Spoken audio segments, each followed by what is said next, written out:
Hello guys, welcome back to your channel.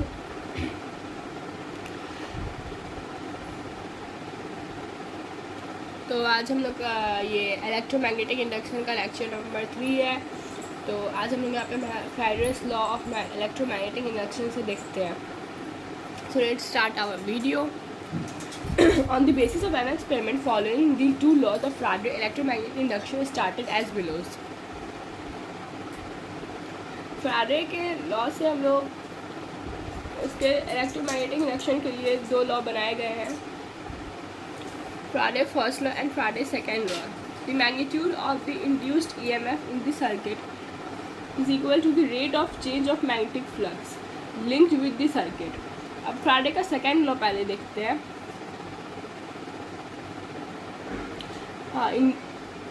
Induced EMF of the circuit magnetic EMF का induced current जो होगा वो बराबर होगा rate of change of magnetic flux के, जब वो लिंक्ड होगा सर्किट से. क्या कह रहा है फैराडे का second law?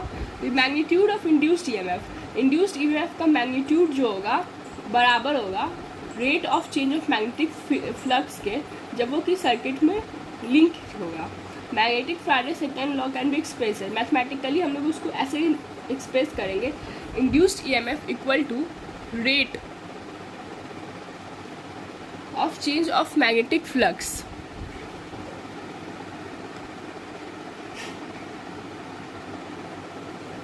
Induced EMF is equal to rate of change of magnetic flux.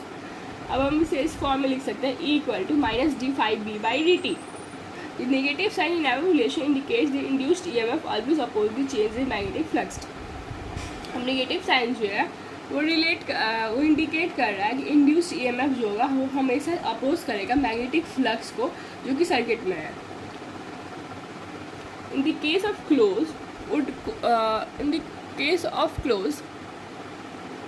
closely wound coil of n turns, the change of flux associated with each turn is same. Therefore, expression of the total induced EMF is given by E equal to minus n d∅/dt.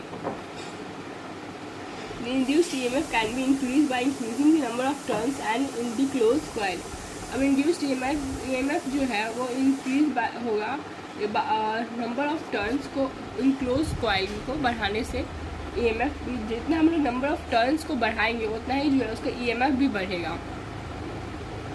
अब चलिए देखते हैं Faraday का first law. Whenever the amount of magnetic flux linked with a circuit change and EMF are constant, consequently a current is induced in the circuit. It lasts as long as change in magnetic flux continues.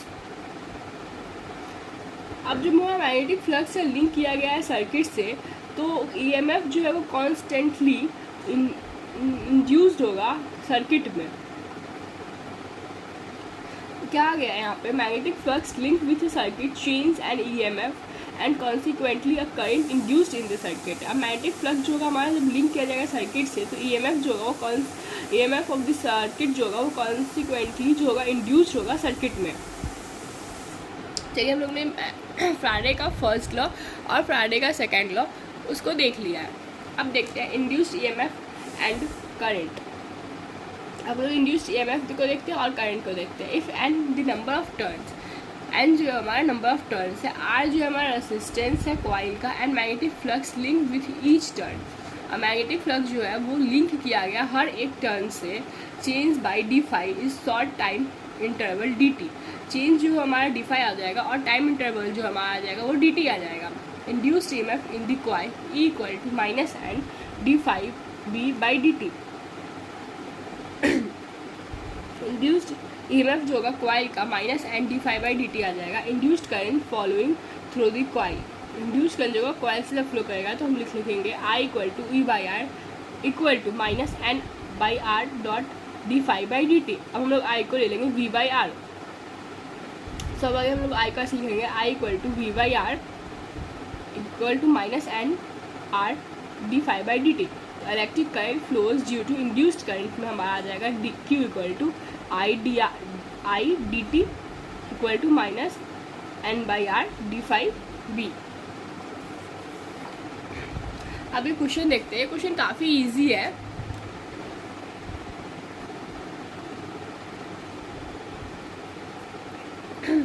Example का एक question है, तो देखते हैं question क्या कह रहा है। Magnetic field is flux density 10T act normally on coil 50T having 100 centimeter square area. Find the EMF induced in the coil is removed from the magnetic field in 0.15 second. Magnetic flux density जो हमारा B, magnetic field जो हमारा वो 10 Tesla दिया हुआ है, और हमारा नंबर ऑफ टर्न्स जो है वो 50 है। हैविंग 100 सेंटीमीटर एरिया, करंट जो हमारा 100 सेंटीमीटर एरिया जो हमारा 100 सेंटीमीटर स्क्वायर दिया है। फाइंड EMF निकालना है हमें मैग्नेटिक फील्ड इन 0.1 सेकेंड। तो dt जो है हमारा ये सेकंड में दे रखा है 0.15 सेकेंड।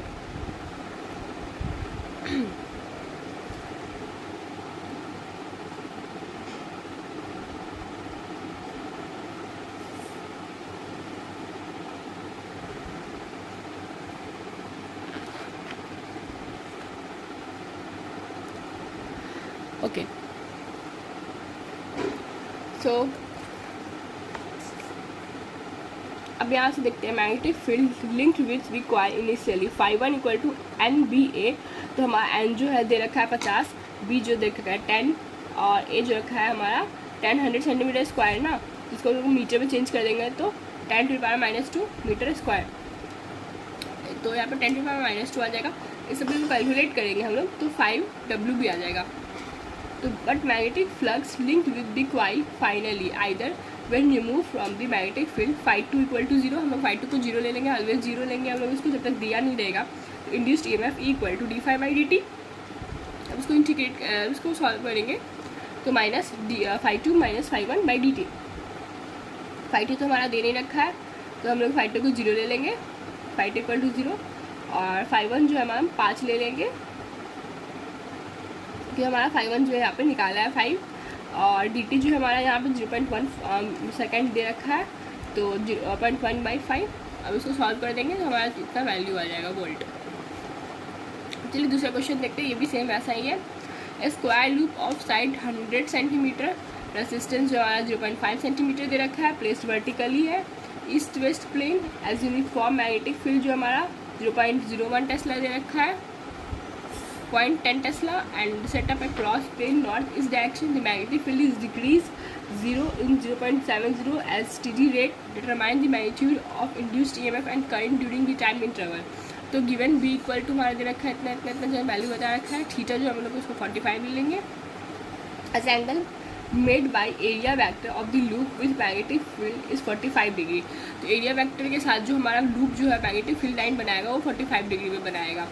तो R 0.5 रेसिस्टेंट और dt जो हमारा यहाँ पे दे रखा है 0.70 सेकेंड। Initial magnetic flux φ1 equal to V1 cos theta आता है हमारा। तो B दे रखा है, A दे रखा है इंटू cos 45 का वैल्यू आता है 1/√2। अब इसको सॉल्व कर देंगे तो 10⁻⁻3 √2 आ जाएगा। As final magnetic flux d2 equal to 0 रखा है, जिससे मैंने पहले बताया था। φ2 को हम लोग हमें से 0 लेंगे। As final magnetic flux φ2 equal to 0।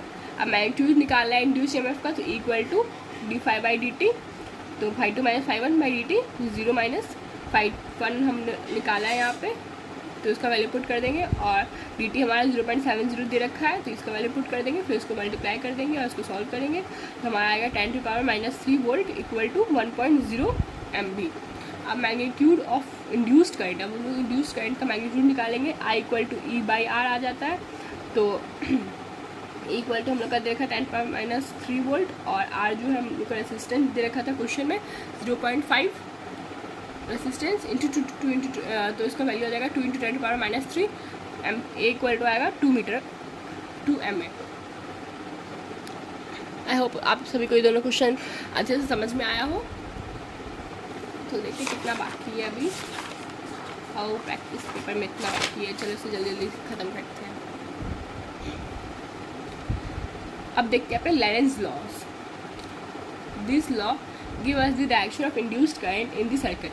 ये जो है लॉ वो डायरेक्शन देता है इंड्यूस्ड करंट का सर्किट में।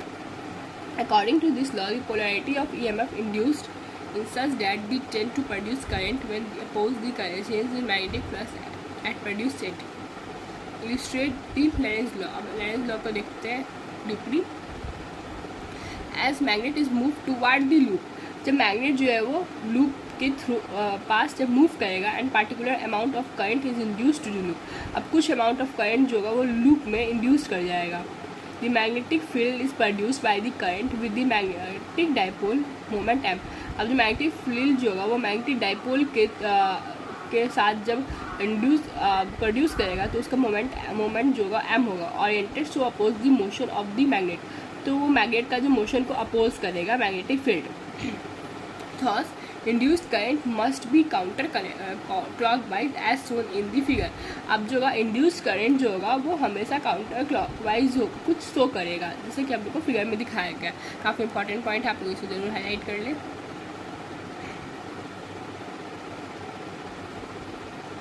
When the north pole of the magnet moves towards stationary loop, an induced current I flows anti-clockwise since to seen in the form the above at the magnet is located. North pole जो होगा magnet का वो stationery loop के तरफ move करेगा. Induced current I जो होगा वो एंटी क्लॉकवाइज फ्लो करेगा. The anti-clockwise since corresponding to the generation of north pole which oppose the motion of approaching and pole of the magnet.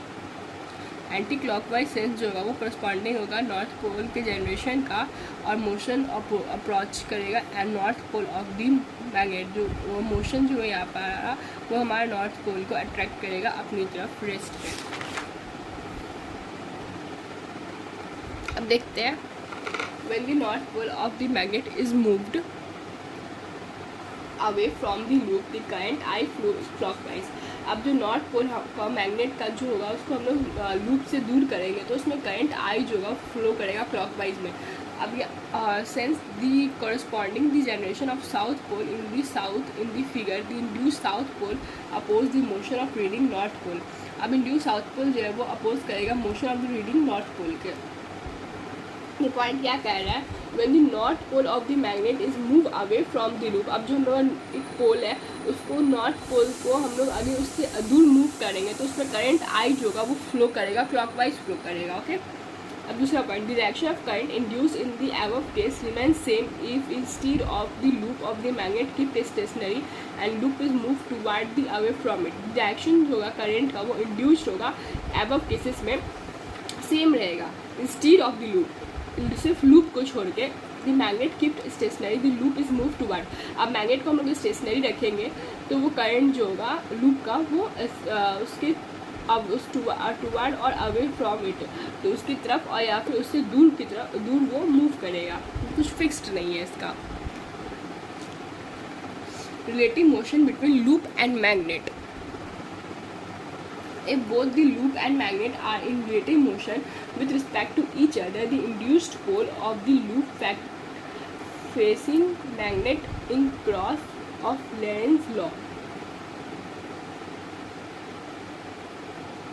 अब जो है यहाँ पे हमारा लूप जो है और लूप और मैग्नेट जो है वो रिलेटिव मोशन में रहेगा इस एक दोनों के corresponding. Then induced pole of the loop affecting magnet is according to Lorentz law. When V1 is greater V2, either loop is approaching toward north pole. अगर V1 बराबर V2 से तो लूप जो होगा वो नॉर्थ पोल की तरफ move करेगा. Hence induced pole in loop is north pole. तो इसमें induced pole जो होगा वो हमारा नॉर्थ पोल आ जाएगा.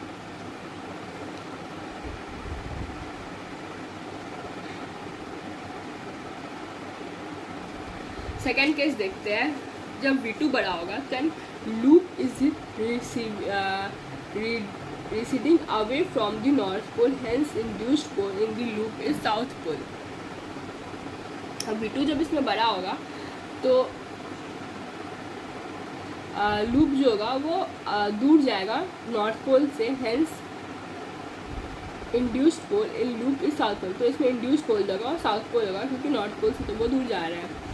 अब थर्ड केस देखते हैं, when loop and magnet have opposite direction, जब लूप और मैग्नेट दोनों का डायरेक्शन अपोजिट होगा, then the loop is approaching toward north pole, then induced pole in loop is north पोल।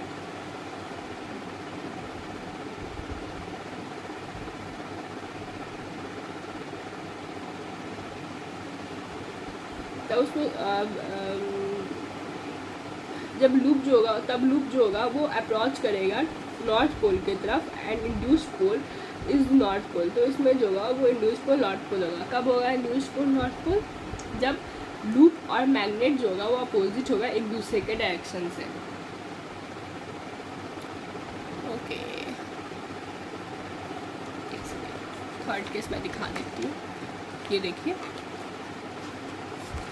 जब लूप और मैग्नेट जो होगा दोनों अपोजिट डायरेक्शन में होगा, तब जो होगा नॉर्थ पोल जो होगा इंड्यूस्ड होगा इसमें।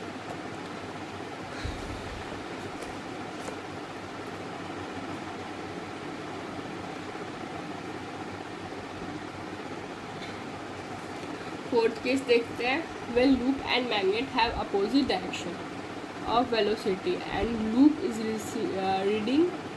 Receding away from the north pole, then induced pole is south pole. अब जो है वहाँ पर मैग्नेट और लूप दोनों अपोजिट डायरेक्शन में होगा और वेलोसिटी के साथ, then loop is receding away, तब जो लूप जो होगा वो रिसीडिंग नॉर्थ पोल से दूर जाएगा, तो उसका जो हमारा इंड्यूस्ड करंट जो होगा, हमारा इंड्यूस्ड पोल जो होगा हमारा लूप का, वो हमारा साउथ पोल आ जाएगा, क्योंकि नॉर्थ तो दूर जा रहा है। Thus, Lorentz laws used to find the direction of induced current in the closed loop. अब तब हमसे पता चलता है कि Lorentz लॉ जो है वो हमारा इंड्यूस्ड करंट को फाइंड करता है एक क्लोज लूप में। Lorentz law and conservation of energy. अब हमारा नेक्स्ट टॉपिक आ रहा है, Lorentz law is an accordance with the law of conservation of energy in the alongside that current when north pole of magnet is moved toward the coil. Lorentz law जो है वो हमारा conservation of energy को show करता है।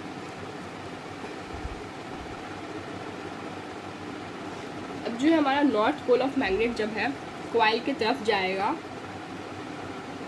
The front face of the coil acquired north pole, तो हमारा coil का जो पहला फेस होगा वो नॉर्थ पोल होगा। Thus it done against the force repulsion and bringing the magnet closer to the coil, और ये रिपल्सन शो करेगा और जो हमारा मैग्नेट होगा वो कॉइल के क्लोज जाता हुआ दिखेगा। When north pole of magnet is moved away, अब जब हम लोग नॉर्थ पोल मैग्नेट को दूर करते हैं, then south pole develop in on the front face of the coil, और साउथ पोल को हम लोग कॉइल के फेस के सामने रखते हैं। There work has to be done against the force of attraction in taking the magnet away from the coil, तो हमारा जो वर्क डन होगा वो अगेंस्ट होगा फोर्स ऑफ अट्रैक्शन के। The mechanical work in moving the magnet with respect to coil change into electrical energy producing induced current, hence energy transfer takes place, तब energy का transfer भी हो जाएगा। When do not move out the magnet work done is zero, अब हम लोग magnet को अभी मूव नहीं करेंगे तो वहाँ पे वर्क डन जीरो आ जाएगा। Therefore induced current is always zero, so हमारा इंड्यूस्ड करंट जो होगा हमेशा जीरो आएगा। Hence Lorentz law obey the law of conservation of energy. Lorentz law जो है हमारा law of conservation of energy को ओबे करता है।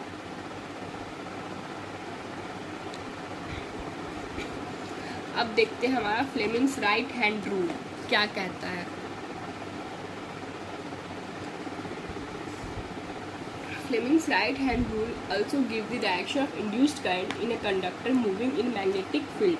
ये हमारा फ्लेमिंग्स राइट हैंड रूल जो है वो डायरेक्शन बताता है इंड्यूस्ड करंट का जो कि कंडक्टर में मूव कर रहा है मैग्नेटिक फील्ड के through. According to this law, if we stretch the thumb and forefinger of the central finger of the right hand in such a way that these three are mutually perpendicular to each other and thumb represent the direction of motion of conductor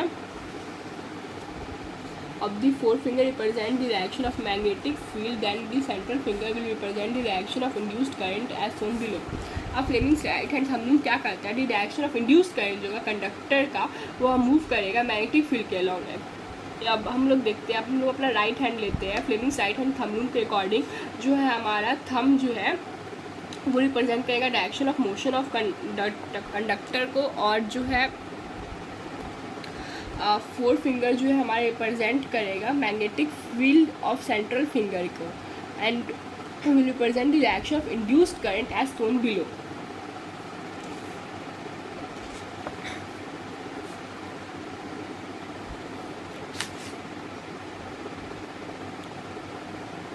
कुछ इस तरह से हम लोग ले लेंगे अपने thumb को ऐसे, तो ये हमारा थंब जो है मोशन ऑफ कंडक्टर को रिप्रेजेंट कर रहा है, थंब जो है, और हमारा ये फोर फिंगर हम लोग उसको ऐसे मूव करेंगे, परपेंडिकुलरली इसको रखेंगे इस तरह से, ये हमारा मैग्नेटिक फील्ड को रिप्रेजेंट करेगा, और हमारा सेंट्रल फिंगर जो है हमारा वो इंड्यूस्ड करंट को रिप्रेजेंट करेगा, और हमारा फोर फिंगर जो है मैग्नेटिक फील्ड को करेगा, और ये दोनों फिंगर ऐसे हम लोग रखेंगे कुछ इस तरह से perpendicularly.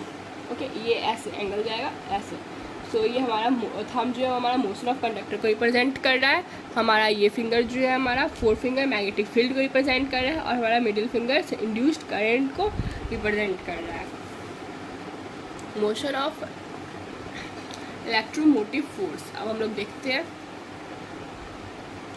Consider a uniform magnetic field B confined to the region A, B, C, D and coil PQRS placed inside the magnetic field at any time t, and part P Q equal to S R Y of the coil, and induce the magnetic field. Let L be the length of the arm of the coil.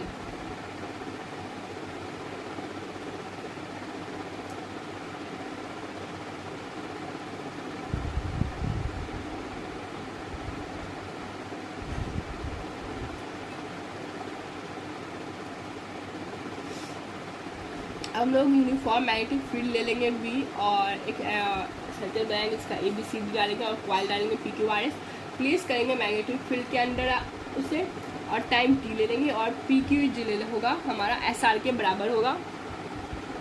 हमारा PQ जो है वो हमारा S और R के equal है, जो कि टोटली Y के इक्वल आ जाएगा। The coil inside the magnetic field, let L be the length of the arm of the circle. तो हम लोग L ले लेंगे, अब इसका लेंथ को हम लोग L ले लेंगे।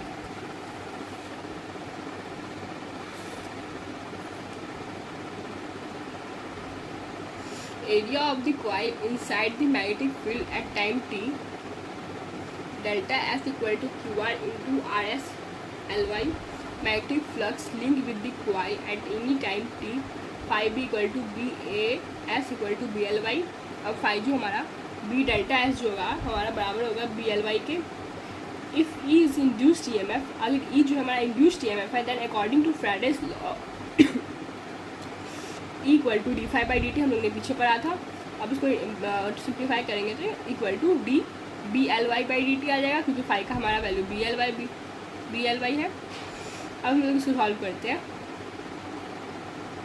BL equal to D Y by D T, so BLV जो हमारा D Y by D T, इसको हम लोग ऐसे V भी लिख सकते हैं ना।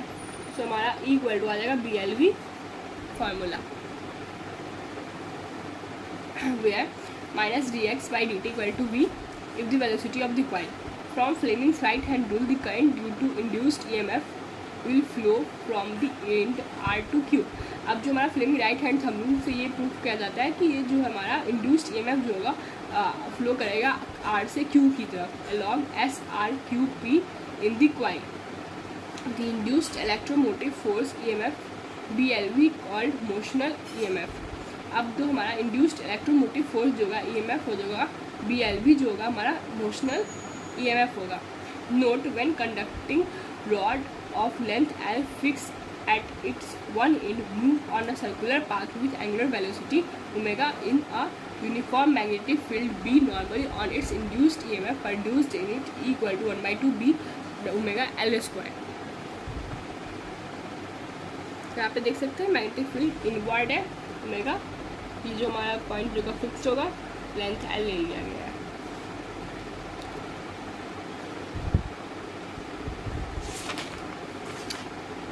अब चलिए एक एग्जांपल देखते हैं। यहाँ पे a wire of length 0.3 metre, एक वायर जिसका लेंथ है 0.3 मीटर। अब उसको move away with a speed of 20 perpendicular to the magnetic field of the induced 1 WB metre square, calculate the induced EMF। अब उसको हम लोग स्पीडली मूव करेंगे 20 मीटर पर सेकेंड के परपेंडिकुलर होगा मैग्नेटिक फील्ड के, और उसका मैग्नेटिक इंड्यूस्ड EMF जो होगा 1 WB मीटर स्क्वायर। अब हमको उसका इंड्यूस्ड EMF जो है वो निकालना होगा। मैग्नेटिक फील्ड इंडक्शन इतना दिया हुआ है, वेलोसिटी 20 मीटर पर second, length 0.3 metre, angle 90 degree हो जाएगा क्योंकि परपेंडिकुलर है, सो एंगल जो हमारा 90 डिग्री यहाँ पे फॉर्म हो जाएगा।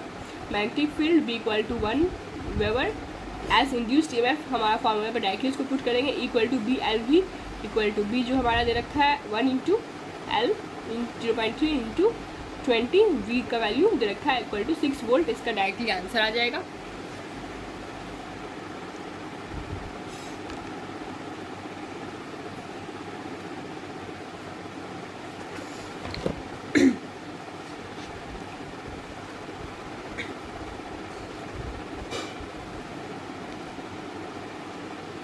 अब एक और एग्जाम्पल देखते हैं, example number 5। A wheel with 10 metallic spoke. एक व्हील इस 10 मेटालिक स्पोक है, 0.5 मीटर लॉन्गिट्यूड विथ स्पीड जो हमारा V 120 मीटर दिया हुआ है, normal to horizontal component of the earth, magnetic field HE जो है हमारा प्लेस किया गया 0.5 gausses of the place, and induced EMF जो है हमारा axis of the rim wheel निकालना है। Take 1 Gauss's = 10⁻⁻4 Tesla.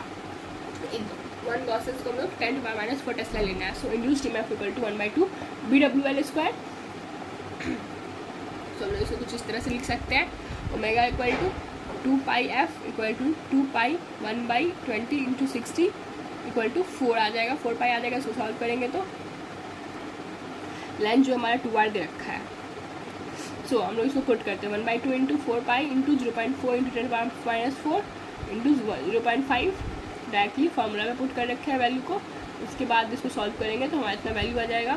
तो the number of spokes is immaterial because the EMF is across the spoke of the parallel। जो number जो होगा हमारा स्पोक जो होगा, नंबर ऑफ स्पोक जो होगा हमारा इमैटेरियल होगा because EMF across the spoke are parallel. EMF जो है वो स्पोक के जो अक्रॉस रखा गया है वो एक दूसरे के पैरेलल होगा। अब देखते हैं methods of producing induced EMF। Induced EMF को प्रोड्यूस करने के कुछ methods. As we know that EMF is induced in a circuit। जैसा कि हम लोग जानते हैं EMF को इंड्यूस करना है सर्किट में whenever the amount of magnetic flux linked with the circuit is changed। जबकि मैग्नेटिक फील्ड फ्लक्स जो होगा वो चेंज होते रहेगा। phi = BA cos theta, therefore the magnetic flux can be changed by changing the value BA or theta। So there are 3 methods of producing induced EMF, either by changing the magnitude of magnetic field, B by changing the area,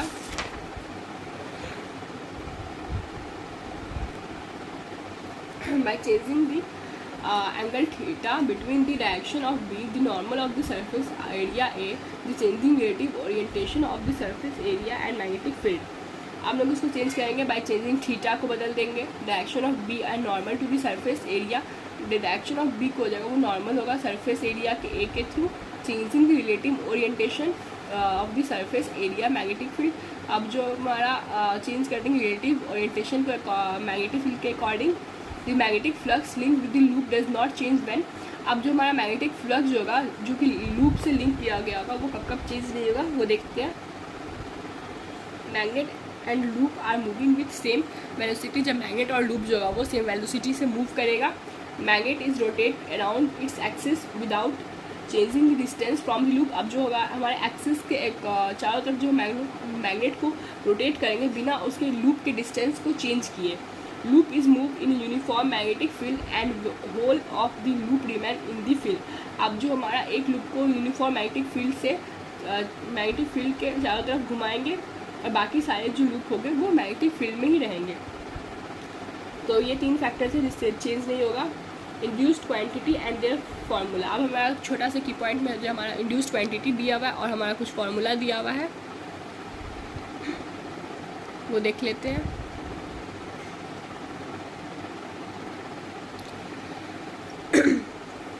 induced induced EMF जो हमारा दे रखा है equal to d∅dt, कितने बार हम लोग ने बताया था, उसका सर्किट ओपन जब क्लोज होगा, ओपन और क्लोज दोनों का डिपेंडेंस अपॉन रेजिस्टेंस नहीं होगा, ऐसा यूनिट जो होगा उसका वोल्ट होगा। अब name of quantity induced current, उसका फॉर्मूला आ जाएगा I इक्वल टू d∅/dt आ जाएगा। सर्किट ओपन और क्लोज होगा तो वो सर्किट क्लोज होगा। सर्किट देखिए सिर्फ एक में इंड्यूस्ड ईएमएफ में ओपन या क्लोज दोनों हो सकता है, बाकी दोनों में सिर्फ क्लोज होगा। डिपेंडेंस रेजिस्टेंस पे डिपेंड होगा, यस ऑफ कोर्स होगा। ऐसा यूनिट एम्पियर्स आ जाएगा।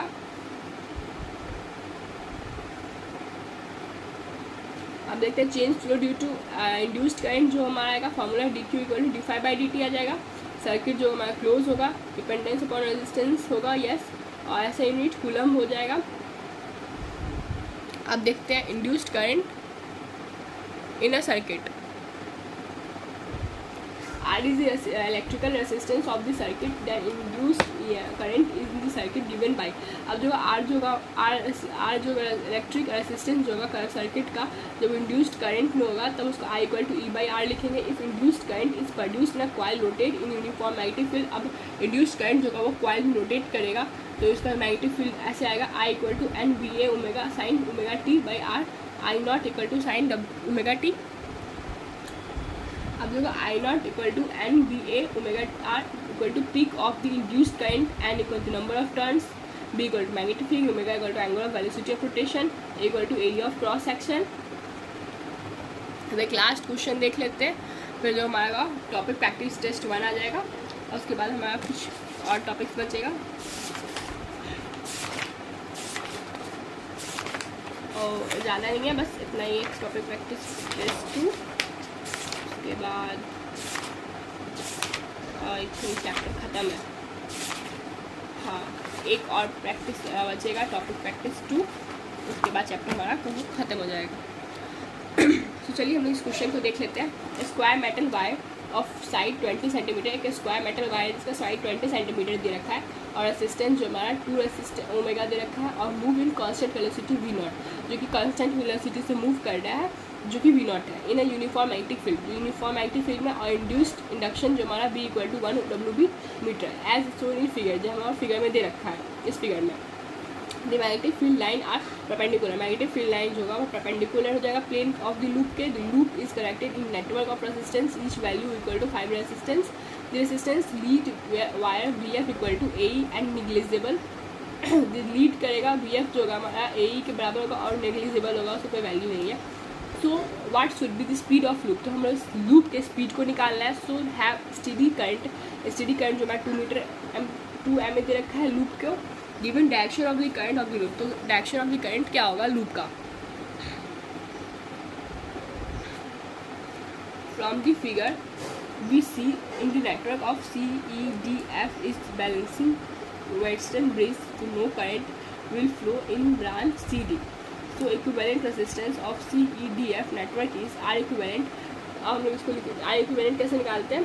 सो 10 to 10 प्लस 10 to 5 1/2 करके प्लस कर देंगे, हमारा 5 आ जाएगा। रेजिस्टेंस ऑफ द लूप हमारा देखा है 2 टोटल, R टोटल तो हमारा 2 plus R equivalent equal to plus 5 equal to 7 resistance. So we know that induced EMF, तो हम लोग इंड्यूस्ड EMF देख लेते हैं। I equal to E/R total, इसका फॉर्मूला ये आ जाएगा। So equal to I equal to देखा 2 × 10⁻³ E/R टोटल V0 L/7 कर देंगे, इसको वैल्यू पुट कर देंगे, देन इसको सॉल्व करेंगे तो V0 equal to sin 10⁻² metre आ जाएगा, तो 7 सेंटीमीटर स्क्वायर आ जाएगा। So as flux is decrease so induced current I will be clockwise. अब जब उसका फ्लक्स जो होगा वो डिक्रीज करेगा तो इंड्यूस्ड करंट जो होगा I जो होगा वो क्लॉकवाइज जो होगा वो मूव करेगा। सो इसी के साथ हमारा ये वाला टॉपिक प्रैक्टिस 1 ख़त्म होता है। आई होप आप सभी को वीडियो पसंद आया हो। अगर वीडियो पसंद आया हो तो लाइक कमेंट सब्सक्राइब करना तो बिल्कुल भी ना भूलें, और वीडियो को आप लोग अगर जब लास्ट तक आ ही गए तो सब्सक्राइब करते हुए जाएं। थैंक यू आप सभी।